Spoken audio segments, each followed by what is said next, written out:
Welcome to our class. My name is Shailesh Kapoor और आज हम डायमेंशन की थर्ड एप्लीकेशन पे टॉपिक करने वाले हैं। ऑलरेडी दो एप्लीकेशंस डायमेंशन की हम कवर कर चुके हैं। आप लोग जानते हैं कि डायमेंशंस हमारा चल रहा था। डायमेंशन पे हमने फर्स्ट कन्वर्जन और सेकंड एक्यूरेसी। आज तीसरा बड़ा ही इंटरेस्टिंग, बड़ा ही अच्छा, बड़ा ही पसंद आने वाला फेवरेट टॉपिक है बच्चों का। अच्छा भी लगता है, पसंद आने वाला एक टॉपिक कर रहे हैं हम। That is to derive a formula. कोई भी फॉर्मूला, कोई भी फिजिकल क्वांटिटी या कोई भी फॉर्मूला किन किन फिजिकल क्वांटिटीज पे डिपेंड होता है, किन किन क्वांटिटीज पे डिपेंड होता है, इसकी हेल्प से हम उसको डिराइव कर सकते हैं।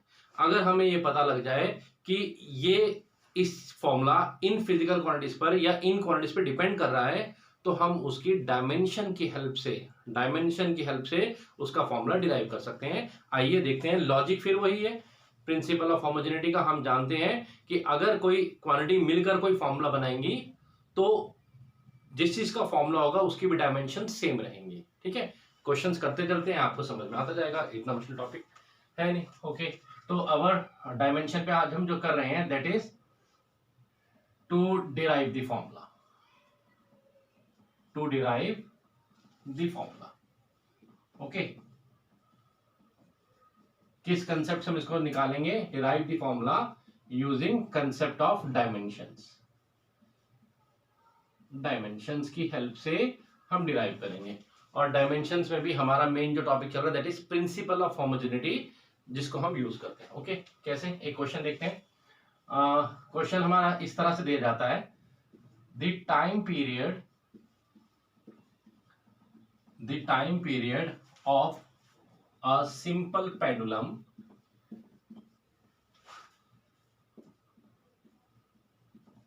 द टाइम पीरियड, उसको हम कैपिटल टी से रिप्रेजेंट कर लेते हैं, of a simple pendulum may depends on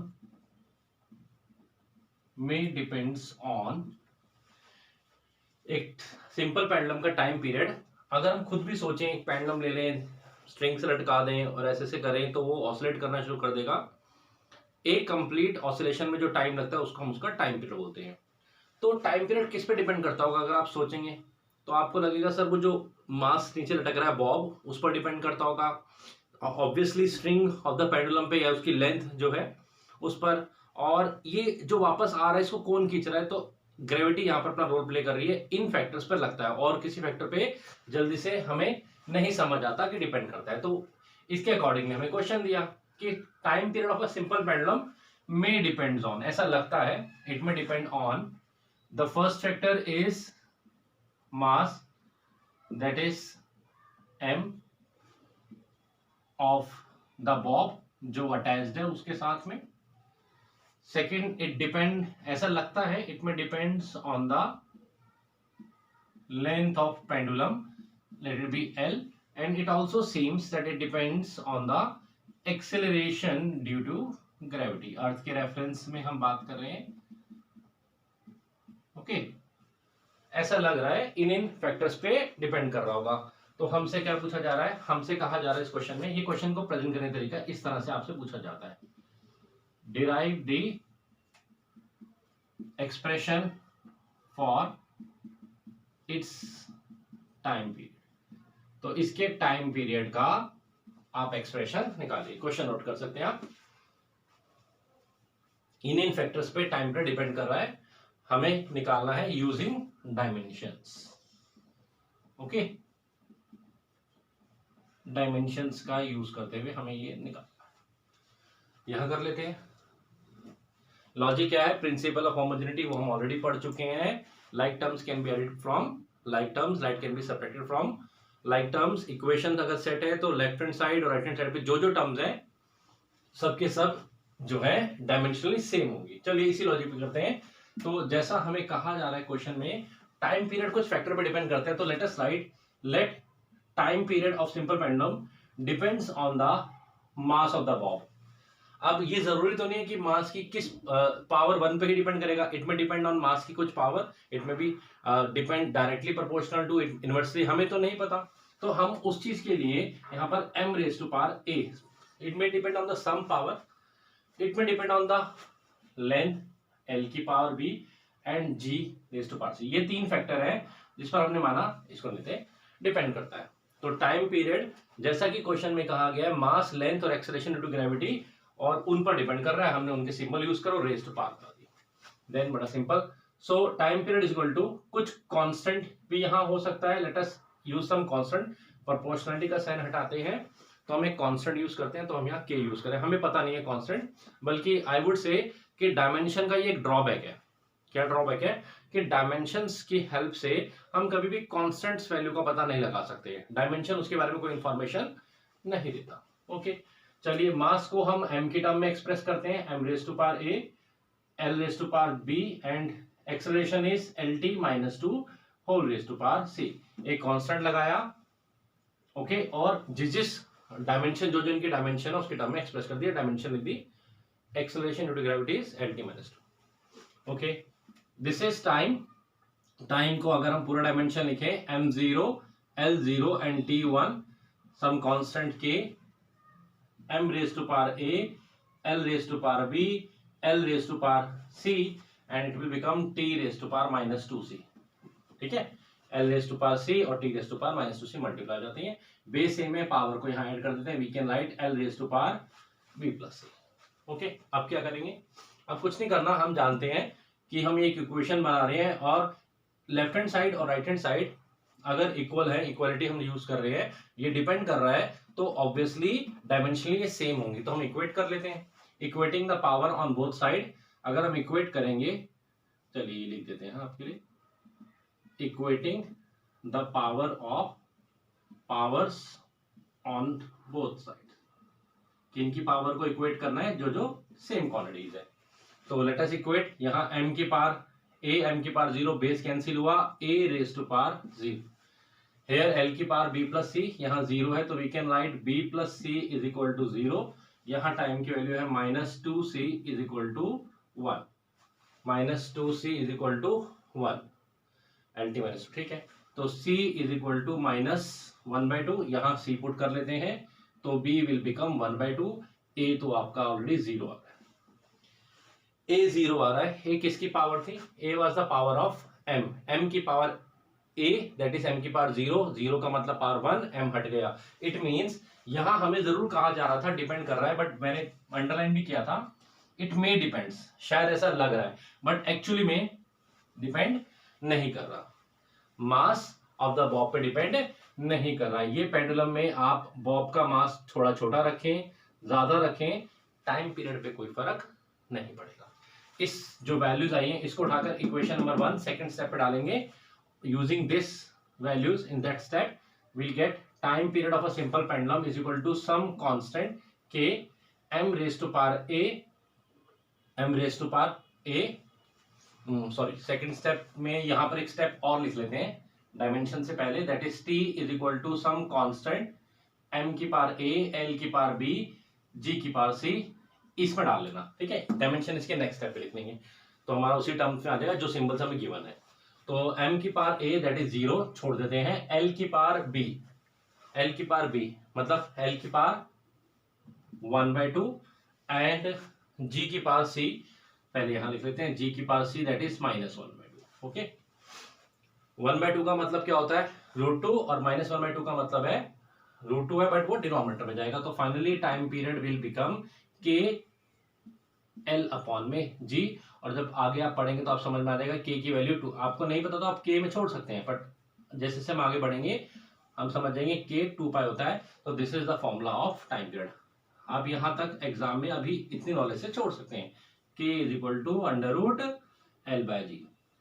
कई बार वो क्वेश्चंस में खुद ही बोल देते हैं कि use k is equal to 2π, तो this is the formula for time period.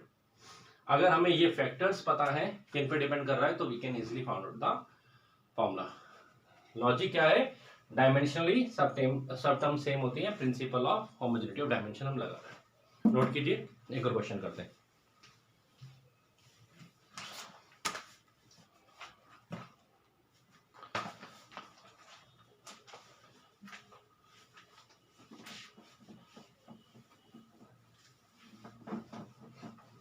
चलिए एक और एग्जांपल ले लेते हैं, इसको हटा देते हैं, let us take one more example. Next example हम जो ले रहे हैं the question is the frequency का सिंबल हम ये यूज करते हैं न्यू। फ्रीक्वेंसी क्या होता है, जो भी चीज ऑसिलेट कर रही है एक सेकंड में वो कितनी वाइब्रेशंस करती है, number of vibration in 1 second. मैं फिर से क्लियर कर दूं, टाइम पीरियड एक कंप्लीट ऑसिलेशन करने के लिए लगने वाला टाइम है, और फ्रीक्वेंसी एक सेकंड में जो ऑसिलेशंस कर रहे हैं। ओके, और छोटा सा रिलेशन शायद आपने पहले ही पढ़ा हुआ है, frequency is equal to 1/t। इस क्वेश्चन में इसका यूज नहीं है, आपकी सिर्फ नॉलेज के लिए बता रहा हूं। ओके, तो the question is frequency of vibration of a string, the frequency of vibration of a string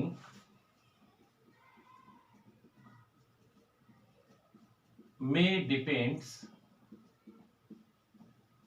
upon the frequency of vibration of a string may depend upon length, that is small n, length of the string, I should write complete length of the string.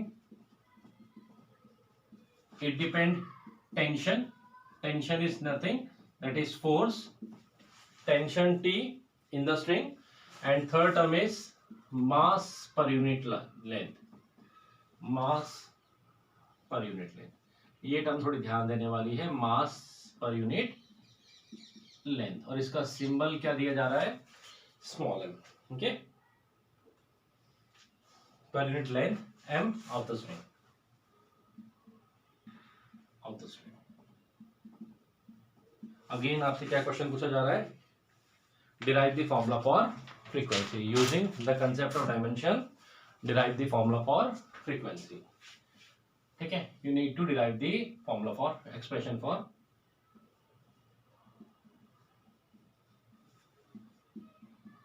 expression for frequency। Okay, ये हमारा जो last chapter आएगा oscillations और waves, उसमें हमारे string के case आएंगे। पर फिलहाल मैं बताता हूं, अगर ये आपने एक स्ट्रिंग को स्ट्रेच किया हुआ है और आप यहां से इसको प्लग करें तो स्ट्रिंग ऐसे ऑसिलेट या वाइब्रेट करना शुरू हो जाएगा। ओके, तो ये कह रहे हैं जो वाइब्रेशन होंगी स्ट्रिंग में, जो उसकी फ्रीक्वेंसी होगी, कितने वाइब्रेशंस पर सेकंड में करेगा, इट ऐसा लगता है, it seems it depends on the length, it depends on the tension, हमने यहां से इसको कितना टाइट कर रखा है, and it seems it depends on the mass per unit length, string का मास पर यूनिट लेंथ कितना है, मोटा स्ट्रिंग है पतला है, इस पर डिपेंड करता है। और हम अगर सोचेंगे तो आप भी ऐसे कुछ सोचेंगे, सर इन फैक्टर डिपेंड करता है, हो सकता है आप कुछ फैक्टर और एक्स्ट्रा सोच लें, हो सकता है आप सोचें इसमें sir acceleration due to gravity depend कर रहा है, आप लीजिए यहाँ वैल्यू डालिए, अगर वो डिपेंड कर रहा होगा तो कुछ ना कुछ रिजल्ट में आएगा, नहीं डिपेंड कर रहा हो तो वो पावर जीरो के कैंसिल हो जाएगा, जैसे लास्ट क्वेश्चन में हुआ। चलिए इसको चेक करते हैं, वही मेथड से हमें करना है, सेम क्वेश्चन है। डायमेंशन की नॉलेज आपको बेसिक जरूरी है, नहीं है तो पुराने वाले वीडियो में आप देख सकते हैं। ओके, फिर वही step, let frequency is proportional to length, string की length L raised to power A, it proportional to tension raised to power B, and it proportional to M raised to power C। Frequency of the string depend on the length of the string, ऐसा question में given है, tension raised to power B and mass per unit length power C। ठीक है, second step लिख लेते हैं, पहले हम भूल गए थे। So frequency is equal to some constant L raised to power A, T raised to power B and M raised to power C। क्या करेंगे, डायमेंशन डालेंगे। फ्रीक्वेंसी का फॉर्मूला भी मैंने आपको बताया, दैट इज 1/t। तो अगर ये 1/t है तो डायमेंशनली m0 L0 t की पावर -1, 1/t ऊपर जाएगा, -1। Then we have some k constant, this is L raise to power e। Tension, tension क्या बोला मैंने, दैट इज फोर्स। ओके, कितना हमने टाइट उसको अकड़ा के रखा हो, that is tension, that is force, and force is what, mlt -2, mass into acceleration। तो let us write mlt -2 whole raise to power कितना, b। ये टर्म बड़ी इंपॉर्टेंट है, इसमें बच्चों से गलतियां होती हैं। आप ज्यादातर बच्चे क्या लिखेंगे, ये m raise to power c, ज्यादातर बच्चे ऐसे लिख देते हैं, बट बी केयरफुल, यहां बोला गया है, सिंबल जरूर m है but it is mass per unit length, mass per unit length. जैसे मास पर यूनिट वॉल्यूम, डेंसिटी आपने पढ़ा हुआ ना, मास पर यूनिट वॉल्यूम, तो आप m अपॉन v करते हैं, यहाँ मास पर यूनिट लेंथ है, तो ये क्वांटिटी m अपॉन l है। इसका ध्यान रखेंगे, l को ऊपर लाएंगे, तो अब मैं सीधा लिख देता हूं, समझ भी गए, that is ml power -1। See mass per unit length, this quantity is, जिसने हमने स्मॉल m यूज किया था, this quantity is basically mass per unit length.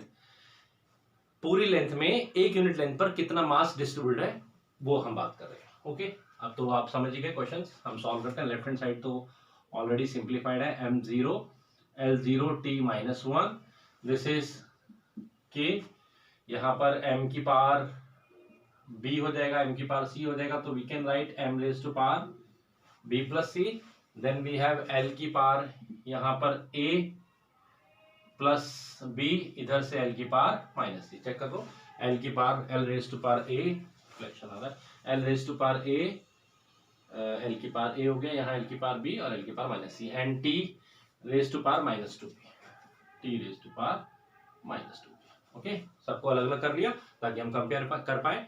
Comparing both sides, on comparing both sides,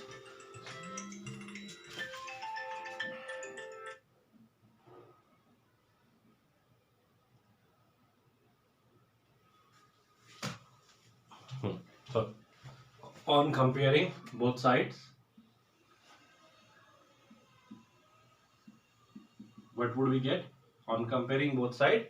क्या देख रहे हैं हम, b plus c, m की power b plus c is equal to 0, then we have a plus b minus c is equal to, a plus b minus c is equal to again 0, t की power -2b, यहाँ पर -1, -2b -1, -2b is equal to -1, ये cancellation, b is equal to 1/2। पहले जो एक variable है उसको solve कर लीजिए, अब दो पे आ जाइए, ये वाले पे b की वैल्यू हम 1/2 रखेंगे तो c कितना आ जाएगा, नेगेटिव ऑफ 1/2, यहाँ पर a की वैल्यू फाइंड आउट करनी है, b is 1/2, negative of negative is positive 1/2 equal to 0, so a is equal to +1 भाग कर हो जाएगा -1। abc की वैल्यू इस स्टेप पर आप डालेंगे using the values of abc here, यहां लिख लें।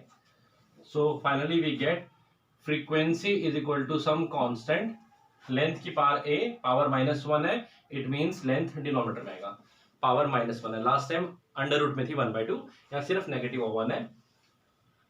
टेंशन की पावर b है, टेंशन पावर b और वो 1/2 है, तो it means tension must be in the square root, and m raised to power also c, and c is negative, so it must be this। तो this is the formula for frequency। तो जो string vibrate करेगा तो जो number of oscillations per second होंगे that will be given by this formula। okay, easy है topic, interesting and easy, इसमें कुछ भी मुश्किल नहीं। okay, हाँ, जितनी आपकी dimensions अच्छी होंगी उतने आप इसको अच्छे से कर पाएंगे।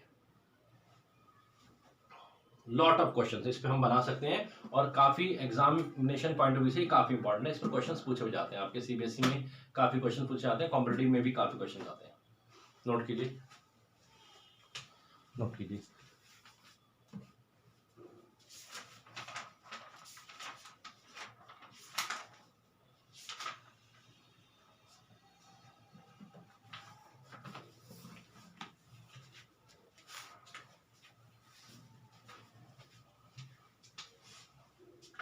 चलिए एक क्वेश्चन और इस पर टॉपिक पे कर लेते हैं, आई थिंक आपको काफी चीजें क्लियर हो गई हैं इस टॉपिक पे।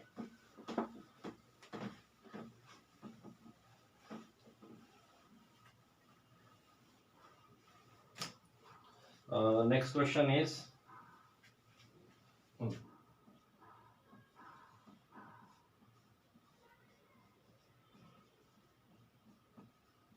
Calculate the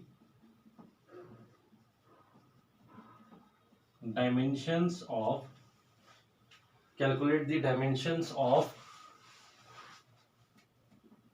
linear momentum।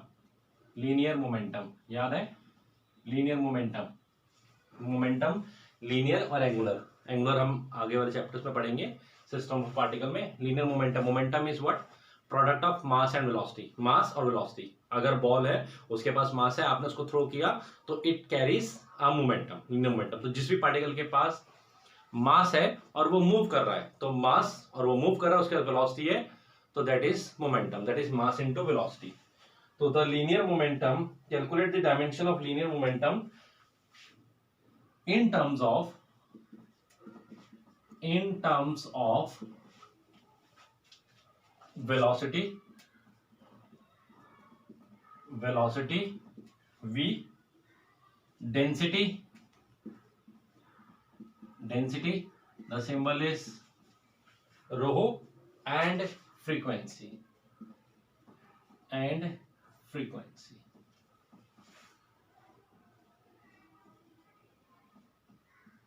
that is nu as fundamental units. Okay,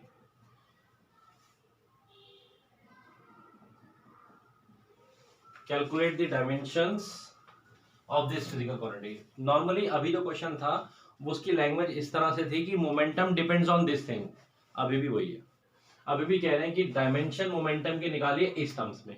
इन्होंने अपनी तरफ से कहा कि मोमेंटम इन फैक्टर पे डिपेंड कर रहा है, इस टर्म में एक्सप्रेस कीजिए मोमेंटम को, मास इनटू वेलोसिटी नहीं.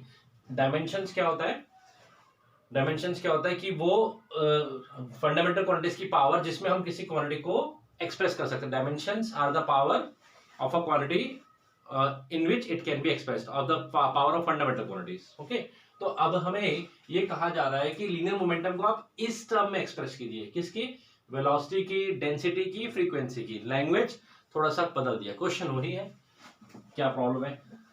Calculate the dimension of linear momentum, चलिए इसका एक सिंबल यूज कर लेते हैं P. फिर वही, अभी हमें कहा जा रहा है कि लीनियर मोमेंटम एक बॉडी का depends on velocity v raise to power a, density rho raise to power b, और तीसरा frequency raise to power nu. कोई और क्वांटिटी भी है, हाँ, फ्रीक्वेंसी है, frequency raise to power c. वही क्वेश्चन से बन गया, dimension of linear momentum in terms of velocity, density and frequency as fundamental units. ठीक है, तो आई होप ये तो आप खुद ही कर सकते हैं, क्योंकि ये सारी डायमेंशंस हमने डिस्कस कर ली हैं, और इसका आपका आंसर जो आना चाहिए आप नोट कर लीजिए. इसका आंसर आएगा आपका सम k constant rho v raise to power 4 and frequency raise to power -3. Okay, मैं इसकी जगह एक छोटा सा चेंज कर देता हूं, आपको लीनियर मोमेंटम की जगह यहां पर सरफेस टेंशन दे देता हूं. क्वेश्चन में इस तरह से हम चेंज कर देते हैं ताकि आप एक सरफेस टेंशन न्यू क्वांटिटी है इसके बारे में हम डिस्कस कर लें. इसका सिंबल हम सिग्मा यूज करेंगे. ये क्या है, सरफेस टेंशन प्रॉपर्टी है फ्लूइड्स की रेस्ट पर.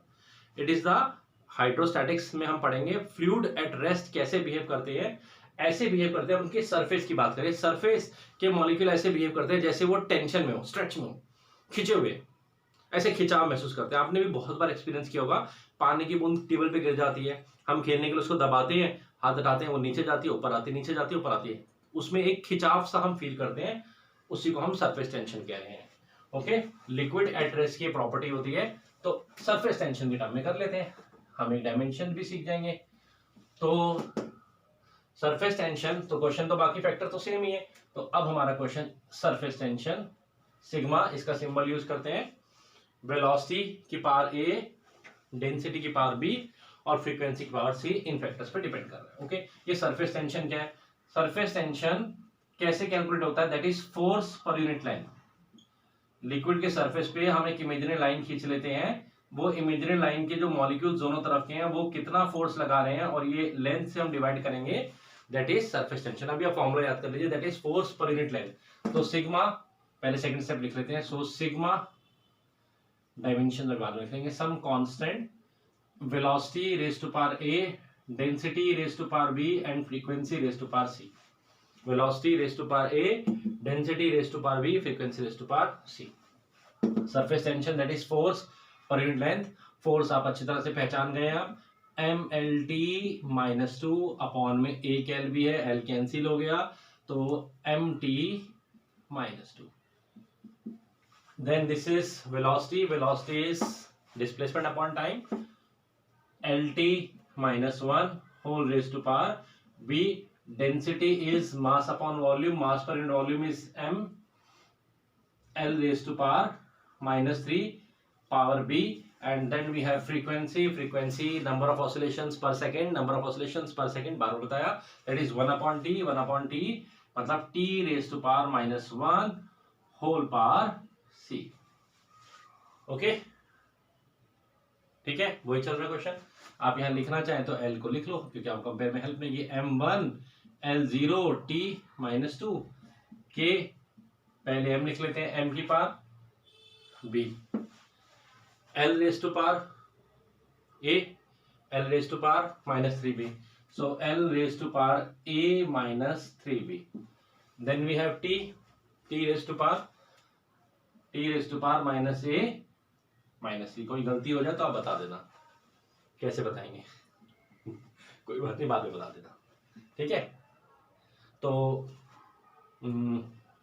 m raised to power b, l raised to power मैं चेक कर लेता हूँ, a raised to power minus 3b, then we have t raised to power minus a minus c. सही लग रहा है. चलिए, on comparing both sides, now आप समझ गए होंगे, अब आप इन क्वेश्चंस को आराम से समझ पा रहे हैं.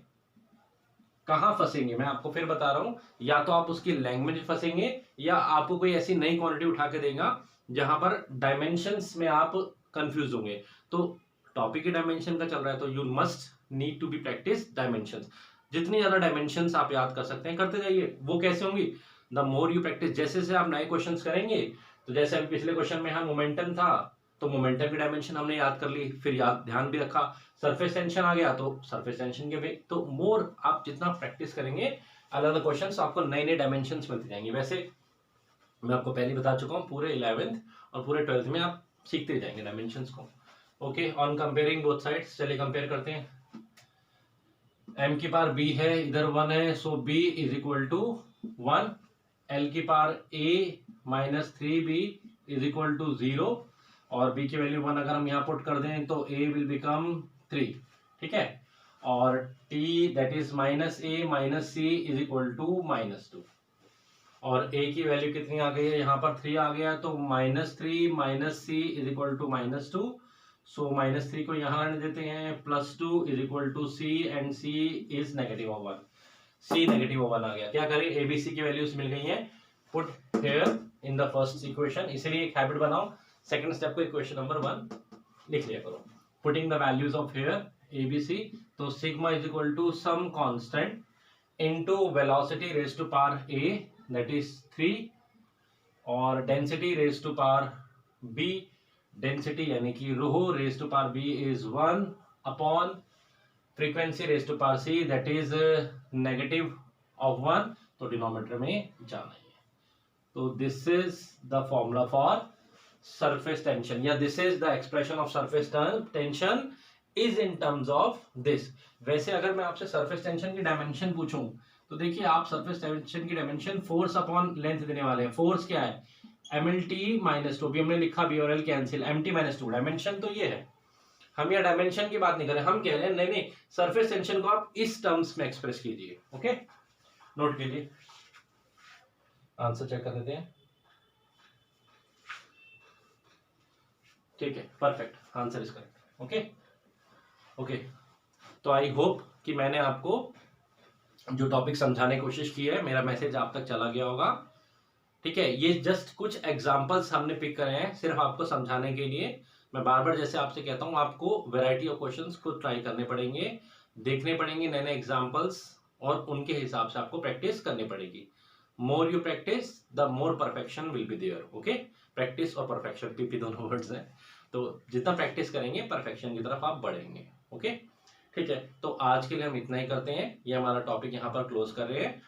आपसे नई क्लास में मिलेंगे, कुछ नए टॉपिक पे डिस्कशन करेंगे. तब तक के लिए keep learning, keep studying, keep moving, keep growing. All the best. Thank you.